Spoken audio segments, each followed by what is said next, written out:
అయితే ఇప్పుడు గాంధీ గారు ఇప్పుడు 12 గంటలకు మా ఇంటికి వస్తా అని అంటే మాత్రం మోస్ట్ వెల్కమ్.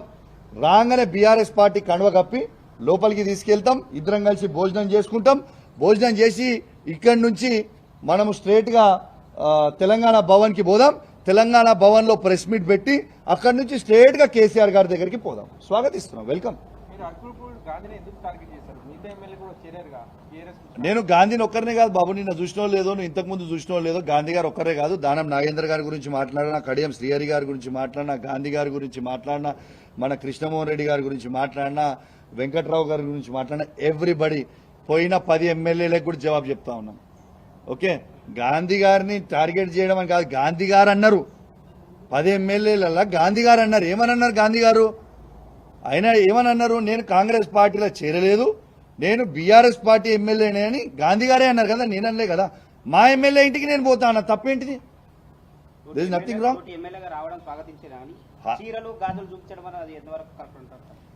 ఈ సంస్కారం నేను నేర్పలే. ఈ సంస్కారం ఈ రాష్ట్ర ముఖ్యమంత్రి అయిన రేవంత్ రెడ్డి గారు నేర్పిర్రు. అదే కరెక్ట్ అని నేను అనుకున్నా. రేవంత్ రెడ్డి గారు కూడా మా కేటీఆర్ గారు అన్నారు కదా, చీరలు కట్టుకొని గాజులు వేసుకొని ఆడ బస్సు ఎక్కువ అని అన్నది రేవంత్ రెడ్డి గారు కాదా? మరి రేవంత్ రెడ్డి గారే మాట్లాడుతున్నప్పుడు, ఈ రాష్ట్ర ముఖ్యమంత్రి కాన్స్టిట్యూషన్ హెడ్ అన్నప్పుడు, గవర్నర్ తర్వాత తనే కాబట్టి తను మాట్లాడినప్పుడు అదే కరెక్ట్ అన్నా కనిపించింది. ఆయన నేర్పించిన సంస్కారం ఇది, నేను నేర్చిన సంస్కారం కాదు. దిస్ ఇస్ రేవంత్ రెడ్డి గారు నేర్పించిన సంస్కారం. కౌశిక్ రెడ్డి ఒక బ్రోకరు కాంగ్రెస్ పార్టీ నుంచి 10 మంది ఎమ్మెల్యేలను తీసుకొస్తా ఉన్నాడు. పట్ల జరిగినప్పుడు ఢిల్లీలో ఉండి బాత్రూమ్ నుంచి ఫోన్ మాట్లాడినా ఏం జరిగింది ఏంటనేది. అసలు ఎంత పాగలగాడంటే గాంధీ, అసలు ఆయన 3 సార్లు ఎమ్మెల్యే ఎట్లా గెలిచిండో, ఈ షేర్లింగంపల్లి ప్రజలు ఆయనకి ఎట్లా ఓట్లు వేసిరో నాకు అర్థమైతలేదు. ఎందుకంటే అసలు నేను టీఆర్ఎస్ పార్టీలో చేరిన నాడు గాంధీ గారికి తెలియంది ఏంటంటే కాంగ్రెస్ పార్టీలో ఉన్నదే 5 ఎమ్మెల్యేలు. నేను 10 మంది ఎమ్మెల్యేలను ఎట్లా తీసుకొని వస్తా? కాంగ్రెస్ పార్టీలో ఉన్నదే 5 ఎమ్మెల్యేలు కదా అన్నాడు. నేను 10 మంది ఎమ్మెల్యేలను ఎట్లా తీసుకొని వస్తా? నంబర్ 1, ఆయనకి హిస్టరీ తెలియదు కావచ్చు. పోయి నీ రేవంత్ రెడ్డిని అడుగు. కౌశిక్ రెడ్డి రేవంత్ రెడ్డికి ఏం సాయం చేసిండు అనేది నీ రేవంత్ రెడ్డిని అడుగు, చెప్తాడు. నీ రేవంత్ రెడ్డి పిసిసి ప్రెసిడెంట్ ఎట్లయిండో నీ రేవంత్ రెడ్డిని అడుగు, ఒక్కసారి చెప్తాడు. నీకు తెలియదు, ఎందుకంటే నువ్వు ఇక్కడోని కాదు కదా, ఎక్కడి నుంచి వచ్చినోని కదా. సో నీకు తెలంగాణ చరిత్ర ఎక్కువ తెలియదు, కాంగ్రెస్ పార్టీ చరిత్ర నీకు అసలే తెలియదు. ఒక్కసారి నీ రేవంత్ రెడ్డిని పోయి ఒక్కసారి నువ్వు అడుగు, కౌశిక్ రెడ్డి నీకు ఏం సాయం చేసిండు పిసిసి ప్రెసిడెంట్ కావడానికి అనేది రేవంత్ రెడ్డిని అడుగు. నేను కాంగ్రెస్ పార్టీకి మోసం చేయలేదు. ఆనాడు రేవంత్ రెడ్డి గారు ఈటల రాజేందర్ గారికి 25 కోట్ల రూపాయలకి అమ్ముడు పోయింది. ఆ రోజు ఆయననే బాజాబ్తు ఏబిఎన్ ఛానల్లో ఇంటర్వ్యూ ఇచ్చి కాంగ్రెస్ పార్టీ అధ్యక్షుడు ఉండుకుంటూ, మీరు రికార్డు తీయండి, కాంగ్రెస్ పార్టీ అధ్యక్షుడు ఉండుకుంటూ ఏబిఎన్ ఇంటర్వ్యూలో బీజేపీ క్యాండిడేట్ అయిన ఈటల రాజేందర్ గెలుస్తాడని ఆ రోజు రేవంత్ రెడ్డి గారు చెప్పిర్రు. రేవంత్ రెడ్డి గారు అమ్ముడు వేయండి తప్పితే నేను అమ్ముడు పోలేదు. రేవంత్ రెడ్డి గారు మోసం చేసిరు. రెండోది, ఇలా బీఆర్ఎస్ పార్టీ బీఫామ్ మీద గెలిచి పార్టీకి అండగున్న కౌశిక్ రెడ్డి గొప్పోడా, బీఆర్ఎస్ పార్టీ బీఫామ్ మీద గెలిచి పార్టీలు మారిన గాంధీ గొప్పోడా? ఒక్కసారి ఆలోచన చేయండి. ఇలా బ్రోకర్ ఎవరు? ప్రజలు నిర్ణయించుకుంటారు బ్రోకర్ ఎవరని. This clear. మీరు భ్రష్టు పట్టిస్తున్నారని అంటున్నాడు ఆయన. కేసీఆర్ ను తప్పుదో పట్టిస్తున్నారు. ఏ యాంగిల్లో నేను భ్రష్టు పట్టించినా కూడా చెప్పాలి కదా. నేను దమ్మున్నోని కేసీఆర్ గారి అండదండతోని, ఇంతకుముందు చెప్పిన నరసింగ్ గారు, కేసీఆర్ గారి అండదండతోని, బీఆర్ఎస్ కార్యకర్తల అండదండతోని ఇవాళ సీఎం క్యాండిడేట్ అయినా అన్న ఈటల రాజేందర్ గారిని 100 కిలోమీటర్ల లోపల బొందబెట్టి ఎమ్మెల్యేగా గెలిచినోడు భ్రష్టు ఎట్లా పట్టించినట్టయా? తిరిగి బీఆర్ఎస్ పార్టీ జెండా హుజురాబాద్ లో నేను ఎగిరేసిన. ఇలా పార్టీని భ్రష్టు పట్టియాలని వీళ్ళు అనుకుంటుర్రు. మీరేం ఫికర్ చేయకుర్రి. 5 ఏళ్ల తర్వాత కేసీఆర్ గారు ముఖ్యమంత్రి అవ్వుడు ఖాయం, మీ భర్తం పట్టుడు కూడా ఖాయం. రాసి పెట్టుకోరు మీరు అందరూ. ఇలా పోయిన వాళ్ళందరూ కూడా ఎవరిని కూడా ఉట్టిగేం ఇచ్చిపెట్టాం. ఏళ్ళతో అయిపోలే రాజకీయం. మీరు 4 ఏళ్ళు ఎంజాయ్ చేస్తారు కావచ్చు, కానీ 4 ఏళ్ల తర్వాత మాత్రం మీకు సినిమా ఉంటుంది, అంతైతే నేను గ్యారంటీ. కౌశిక్ రెడ్డి ఇల్లు నా నియోజకవర్గంలో ఉంది. ఆయనకి ఇబ్బందులు వచ్చినప్పుడు చాలాసార్లు నేను ఆదుకున్నా. అట్లాంటిది ఏమి ఇబ్బంది వచ్చింది నాకు? ఇక్కడ నా నియోజకవర్గం నేను బాగా చెప్తున్నా. విల్లా కొనుక్కున్నా, ఈడున్న ఆయనే ఆదుకున్నాడు. ఏముంటుంది ఆయన నన్ను ఆదుకునేది? ఈడ నాకు వచ్చిన ఇబ్బంది ఏమున్నది ఒకసారి చెప్పాలి ఆయన. మరి ఏమి ఇబ్బంది ఇక్కడ ఉందో ఒకసారి చెప్పని చెప్పు. ఏమి ఇబ్బంది అయిందో మరి మీరైతే ఉన్నారు మొత్తము. ఏమి ఇబ్బంది అయింది? బ్రహ్మాండంగా ఉన్నా నేను ఇక్కడ, నాకేంది? కాదు, అతిపెద్ద నియోజకవర్గం అని చెప్పి పిఎస్సి చైర్మన్ ఇస్తే ఎందుకు ఓర్వలేకపోతున్నారు అనేటువంటిది ఆయన చేస్తారు. నర్సింగ్ గారు నేను ఒక్కటే చెప్తున్నా, పిఎస్సి చైర్మన్ ఆయన ఏ పార్టీ నుంచి అయ్యిండు, ఆయన ఏ పార్టీ? నంబర్ 1. నంబర్ 2, ఇవాళ మా ఎల్పీ లీడర్ అయిన మా ఎల్పీ మీటింగ్లో కేసీఆర్ గారి నాయకత్వంలో మేము పిఎస్సి చైర్మన్గా హరీష్ రావు గారిని యునానిమస్గా మేము బీఆర్ఎస్ పార్టీలో నిర్ణయం తీసుకొని తనతో నామినేషన్ వేయించినాం. హరీష్ రావు గారు, ప్రశాంత్ రెడ్డి గారు, గంగుల కమలాకర్ గారు ముగ్గురు వేయించినాం.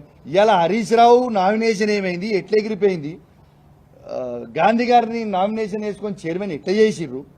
మరి 13 ఉంటాయి, 14వ నామినేషన్ ఇది ఎట్లా వేసిర్రు? సాటుకేసిర్రా? మరి హరీష్ రావు గారు నామినేషన్ ఏమైంది? ఒక్క నామినేషన్ ఎక్కువ పడ్డా ఎలక్షన్ కావాల్సిన అవసరం ఉంటుంది. మరి ఏం చేస్తుండ్రు? ప్రజాస్వామ్యం ఉంచుతురా, కూని చేస్తురా? మొన్న మా వాళ్ళు చెప్పినట్టు కూడా, సరే ఈ పిఎస్సి చైర్మన్ నువ్వు బీఆర్ఎస్ పార్టీ నుంచి అంటున్నావు కదా, అరే నువ్వు రా భయ్, నేను వద్దంటలేను. నువ్వు బీఆర్ఎస్ పార్టీ అంటున్నావు కదా, నువ్వు రా, we will go to Telangana Bhavan, you come, మనం ఆడ ప్రెస్ మీట్ పెట్టుకుందాం, కండువ కప్పుకుందాం, మన పార్టీ కండువ కప్పుకొని ప్రెస్ మీట్ పెట్టుకుందాం. అట్లనే నేను తీసుకుపోయి కేసీఆర్ దగ్గరికి తీసుకుపోదాం, దాంట్లో తప్పేముంది? I want to know. ఆయన స్పష్టంగా చెప్తున్నారు, టీఆర్ఎస్ పార్టీ ఎమ్మెల్యేగానే పిఎస్సి చైర్మన్ అయ్యాను, కానీ అభివృద్ధి కోసం ముఖ్యమంత్రితో కలిసి పనిచేస్తున్నాను అనేటువంటి మాట. ఒక్క నిమిషం, సరే ఓకే, నువ్వు ఆయన అన్న వీడియోని నీకు చూపిస్తా లైవ్లో, మళ్ళీ ఒక్కసారి మీకు వీడియో చూపిస్తా. తను అన్నది ఇవాడి గాంధీ గారు అన్న వీడియో ఒకసారి సీనియర్ నాయకులు చాలా మంది మిత్రులు, శ్రేయభిలాషులు అందరికీ కూడా నిన్న ఫోన్ చేయటం, వారి అనుమతి తీసుకొని వారందరి సమక్షంలో వాళ్ళ కలిసి కాంగ్రెస్ పార్టీలో చేరడం జరిగింది. మాక్సిమం ఉంది. క్లియర్ గా నర్సింగ్ గారు నిన్న కూడా మీకు ప్రెస్ మీట్ లో చూపించిన, clearly says that is joint Congress party. ఎవరొద్దంటారు? Clearly says he joint Congress party. దాంతో మాకెట్లా అసలు ప్రతిపక్షానికి పిఎస్సి చైర్మన్ ఇచ్చుడు అనేది ఆనవాయితీ. ఇలా పార్లమెంట్లో ఎవరు పిఎస్సి చైర్మన్? వేణుగోపాల్ గారు. ఇవాళ మా ప్రభుత్వం ఉన్నప్పుడు కూడా చైర్మన్ ఎవరు? కాంగ్రెస్ వాళ్ళే కదా, ఒకసారి అక్బరుద్దీన్ కదా. మరి అసలు ఎందుకు నేను ఇదంతా చర్చ వద్దు బ్రదర్. నువ్వు బీఆర్ఎస్ పార్టీ ఎమ్మెల్యే అన్నావు కదా, నువ్వు రా, మా కండువ కప్పుకొని మా భవన్కి రా, మా కేసీఆర్ గారి దగ్గరికి రా, బస్ అంతే. దీనికి చర్చ అవసరం లేదు, రైట్? నువ్వు మా బీఆర్ఎస్ పార్టీ ఎమ్మెల్యే అన్నావు కదా, రేపు 11 గంటలకు మాత్రం 100% మా బీఆర్ఎస్ పార్టీ కార్యకర్తలు అందరం మీ దగ్గరకు వచ్చి నీ స్వాగతం పలికి గొడవకి రాస్తూ వస్తలే. మళ్ళా కూడా చెప్తున్నా నీకు, గొడవకు వస్తలేము. ఇవాళ నువ్వు పోలీసు వాళ్ళని అడ్డం పెట్టి మమ్మల్ని నిర్బంధించినట్టు మళ్ళా రేపు చేయకు. నువ్వు పోలీసు వాళ్ళని పెట్టుకోకు, మేము పోలీసు వాళ్ళని పెట్టుకోము, వస్తాము కలిసి. గొడవ ఏం లేదు కదా, నువ్వు మన పార్టీ ఎమ్మెల్యే కదా, కలిసి పోదాము, తెలంగాణ భవన్ పోదాం, కేసీఆర్ గారి దగ్గరికి పోదాం, తప్పేముంది బయలా? రెడీ రమ్మంటున్నా నేను, గాంధీ గారిని రమ్మంటున్నా, రాగానే కండువ కప్తా. ఒక్క నిమిషం, దమ్ము తెలుసుకోనికే ఇక మనమేమి ఫైటింగ్ చేసుకోనికే లేం కదా. ఒక్క నిమిషం ఆగు, దమ్ము తెలుసుకోవడానికి ఏమి ఇక్కడ గుద్దుకుందామా ఇద్దరమే? అయినా నేను సింగిల్గా గుద్దుకుందామా, మందితో గుద్దుకుందామా? అరే సింగిల్గా రమ్మని భయ్, గుద్దుకుందాం కొట్టుకుందాం అంటే రమ్మను, సింగిల్ దగ్గర మందితో చేసుకుందాం అంటే చెప్పు, మందితో ఏ టైంకి ఎడికి వద్దామో చెప్పు, మందితో కొట్టుకుందాం. కానీ అది ప్రజాస్వామ్యం కాదు కదా. నువ్వు అడిగిన దానికి జవాబు చెప్పు. కొట్టుకోవడం గుద్దుకోవడం, అరే భయ్ నీకు మళ్ళీ చెప్తున్నా, 65 ఏళ్ళ ముసలోడు, నేను 39 ఏళ్ళ యువకుడిని, ఆయనకి అంత దుల్లుంటే నాకు ఎంత ఉండాలి బ్రదర్? నేను చేయలేనా ఏంది? గ్యారీ చేసుకొని కొట్టుకోలేమా? కొట్టుకోవాలనుకుంటే దట్ రాని భయ్, నేను వస్తే కొట్టుకోనికే రమ్మని నేను అనలే కదా, రమ్మంటున్నా నేను. రా, మా బీఆర్ఎస్ పార్టీ కండువా ఇట్లా కప్పి మంచిగా తీసుకొని లోపల ఇంటికి తీసుకుపోయి భోజనం పెట్టించి మళ్ళీ 1 o'clock, 1:30, 2 o'clock తెలంగాణ భవన్ పోయి ప్రెస్ మీట్ పెట్టి కేసీఆర్ గారి దగ్గర తీసుకుపోతాం.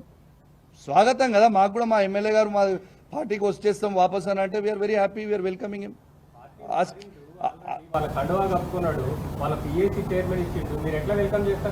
అరే ఆయన నేను మారలేను, ఆయన చెప్తుండు కదా, నేను మారలే అని నేనేం చెప్తలేను, ఆయనే చెప్తుండు. వస్తా అంటే మేము వెల్కమ్ చేస్తాం, మాకేముంది? ఆయనే అంటున్నాడు నేను బీఆర్ఎస్ పార్టీ ఎమ్మెల్యే అని. Thank you very much.